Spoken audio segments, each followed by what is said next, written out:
Special প্রজেক্টের অধ্যায়ে আমি একটি স্পেশাল ফটো ফ্রেমের প্রজেক্ট আপনাদের দেখাচ্ছি। দেখুন, এই প্রজেক্টটি আমি করেছি মূলত এই ইমেজটি ব্যবহার করে এখানে এই প্রজেক্টটি করা হয়েছে, যেখানে এই ইমেজটির মধ্যে একটি ফ্রেম ব্যবহার হয়েছে এবং ফ্রেমের মাঝখানের অংশটুকু কালারফুল, অর্থাৎ 4-4 কালার রয়েছে এবং তার চারপাশে একই ইমেজ, চারপাশের কালারটি কিন্তু ব্ল্যাক অ্যান্ড হোয়াইট বা গ্রে স্কেল কালার। তো এই ইফেক্টটি আমরা খুব ছোট কিছু টিপস অ্যান্ড ট্রিক্সের মাধ্যমে করতে পারি। তো আসুন প্র্যাকটিক্যালি আমরা করি। তো এটি প্রথমেই আমরা এটি 3টি লেয়ার করে নিব। আমরা মাউসের ডান বাটন চেপে করতে পারি ডুপ্লিকেট লেয়ারের মাধ্যমে, ডুপ্লিকেট লেয়ার তৈরি করে, অথবা কন্ট্রোল জে, কিবোর্ড থেকে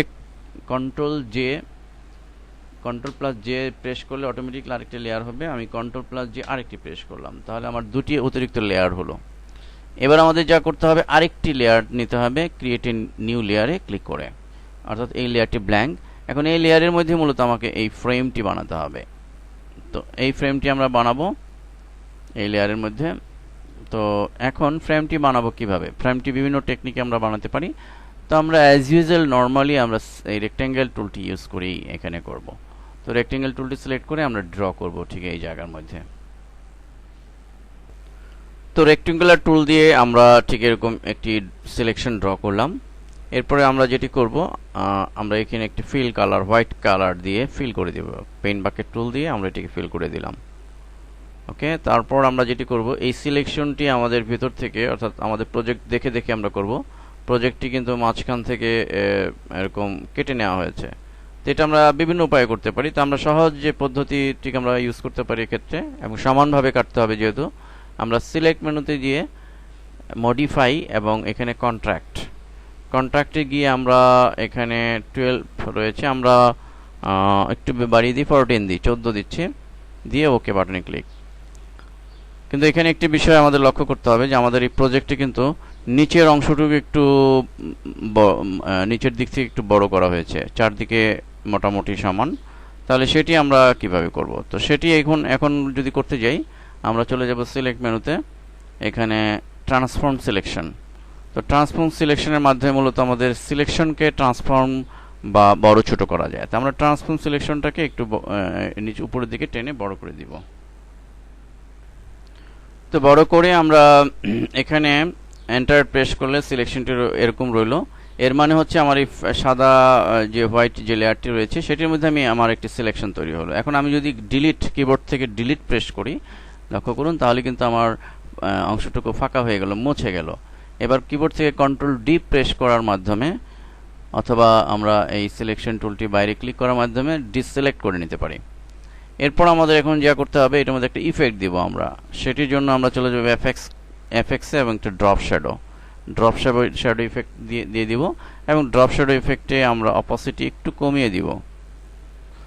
দ্যাটস অল, এবং ওকে। এবার আমরা এটিকে আমাদের প্রজেক্টে যেমন আছে এটি একটু অ্যাঙ্গেল করা ডান দিকে। তো এরকম একটু অ্যাঙ্গেল তৈরি করে নিব আমরা। এটি ট্রান্সফর্ম কন্ট্রোল-T চেপে ট্রান্সফর্ম করব অ্যাঙ্গেল করে দেওয়ার জন্য। দেন আমরা এন্টার প্রেস করব, তাহলে আমাদের এটি অ্যাঙ্গেল হয়ে গেল।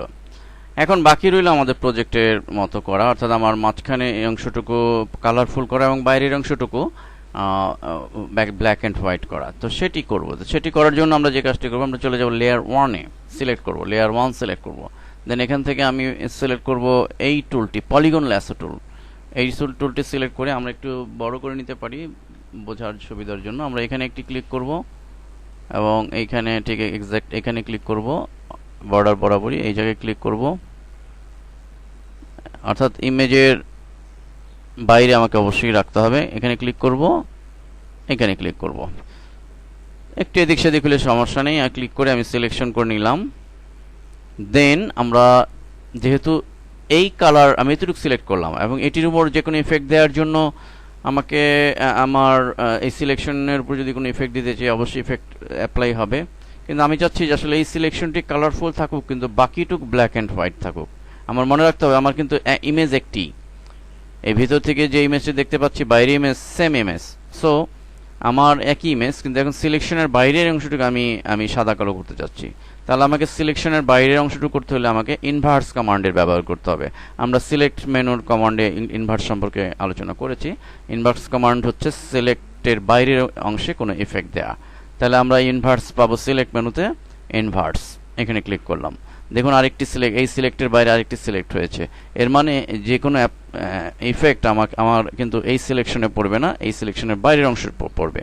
এবার আমরা ব্ল্যাক অ্যান্ড হোয়াইট করার জন্য চলে যাব ইমেজ মেনুতে, অ্যাডজাস্টমেন্ট, এবং এখানে হিউ স্যাচুরেশন।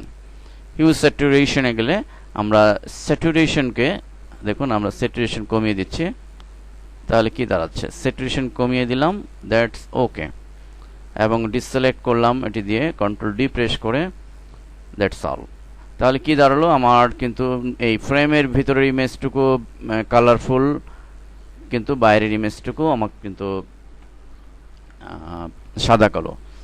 তো এভাবে আমরা আমাদের প্র্যাকটিক্যালি যে প্রজেক্টে যেভাবে করেছিলাম, ঠিক এইভাবে কিছু টেকনিক্স এবং টিপসের মাধ্যমে আপনি নিজেও এই ধরনের অসাধারণ চমৎকার চমৎকার প্রজেক্ট করতে পারবেন। ধন্যবাদ সবাইকে।